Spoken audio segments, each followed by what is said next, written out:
Welcome to Silent Heroes, the channel that refuses to let the greatest acts of courage fade into silence. If you've ever wondered what a human being is truly capable of when everything is stripped away, stay with me until the very last second. Because this story will burn itself into your soul forever. December 2017. The Hindu Kush Mountains, Afghanistan. A black storm howled like the end of the world. Inside a battered Chinook, call sign Reaper 73, 11 souls fought the turbulence. Their mission: snatch a high-value CIA asset from a village before the Taliban melted back into Pakistan. Among them sat Captain Emma Reilly, 29 years old, one of the only women ever to lead a platoon in the 75th Ranger Regiment. Irish-American blood, Boston accent you could cut with a knife, and ice-blue eyes that never blinked first. They called her Saint behind her back, because nothing ever seemed to rattle her. Tonight she needed every ounce of that myth. Everything went to hell in 3 heartbeats. A Russian-made SA-14 streaked out of the darkness and punched straight through the tail boom. The helicopter screamed, spun, and died. Alarms howled. Red lights bathed the cabin in blood color. We're going in hard. The pilot roared over intercom. Fire raced forward along the fuselage.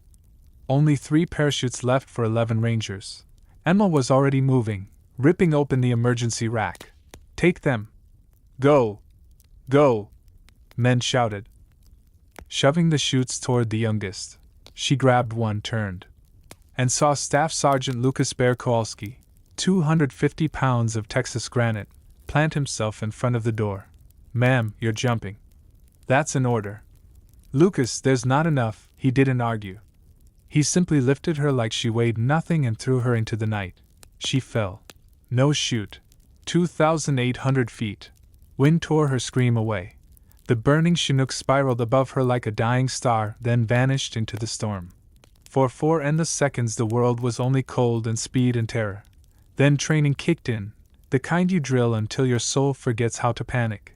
Emma flattened her body, arms wide, legs straight, turning herself into a human wing. She rolled, searching the blackness below with night vision that flickered like a broken heartbeat. There, a knife-edge ridge blanketed in deep powder and ancient cedar trees. It wasn't a landing zone. It was a cheese grater made of wood and rock. She didn't care. It was something. She hit the treetops at 120 miles an hour. Branches exploded like gunfire. Every impact snapped another bone. Ribs. Collarbone. Left femur. She crashed through the canopy. The world a green blur of pain, then slammed into a snowdrift so hard the breath left her body in one violent whoosh. Silence. Nothing but the wind and the taste of blood. She lay there, staring up at stars that looked close enough to touch. Her lips moved. Barely a whisper. Hua. Rangers lead the way. Hours crawled by. Enemy technicals roared into the valley, headlights sweeping the burning wreckage a mile away. From their panicked Pashto chatter on the radio nets, Emma knew no one else got out alive. She refused to accept it. Using her one good arm, she dragged herself through the snow, leaving a red trail behind her. Every inch was fire. Every breath was glass. Frostbite blackened her fingers. She didn't stop. Near dawn she found him, Staff Sergeant Lucas Kowalski, pinned beneath the twisted tail section, one lung collapsed, coughing blood into the snow. Captain. That you? He rasped, eyes wide with disbelief. Told you I'd come back for you, you big idiot, she hissed through clenched teeth. He laughed once, then passed out from the pain. She built a fire with aviation fuel and seat fabric, tore her ranger scroll from her shoulder and tied it to a burning branch, a black and gold flag screaming into the sky. We are still here. Day 2. No rescue. Taliban dismounts fanned out, dogs barking, closing the noose. Emma found the cockpit voice recorder, pried the emergency beacon battery loose with frozen, bleeding fingers, and hot-wired the pilot's survival radio to what was left of the antenna. One chance. She keyed the mic with a thumb that no longer bent. Any station this net, any station. This is Ranger 73 actual. Reaper 73 down. 2 Rangers alive. Heavy enemy in sector. Request immediate extract. Grid Mike Kilo 452619. I say again. We are not done yet. Static. Then the beautiful sound of an American voice. Ranger 73, this is Warhammer 6. We have you loud and clear. Angels inbound. 10 mics out. Hold fast. She never got to answer. Engines. Close. Wrong direction. Taliban Hilux trucks skidded into the clearing, 50 meters away. They heard the transmission. They were coming to finish the job. Emma looked at Lucas, unconscious, dying. She dragged his M4 across the snow, checked the magazine, 30 rounds, and smiled the coldest smile of her life. Guess we do this the Ranger way. She stood up on a leg that shouldn't hold weight and limped into the trees. The first burst shredded bark beside her head. She returned fire, 3-round bursts, dropping the lead gunner. Come on then. She screamed into the storm, voice raw and furious and unafraid. They came in waves.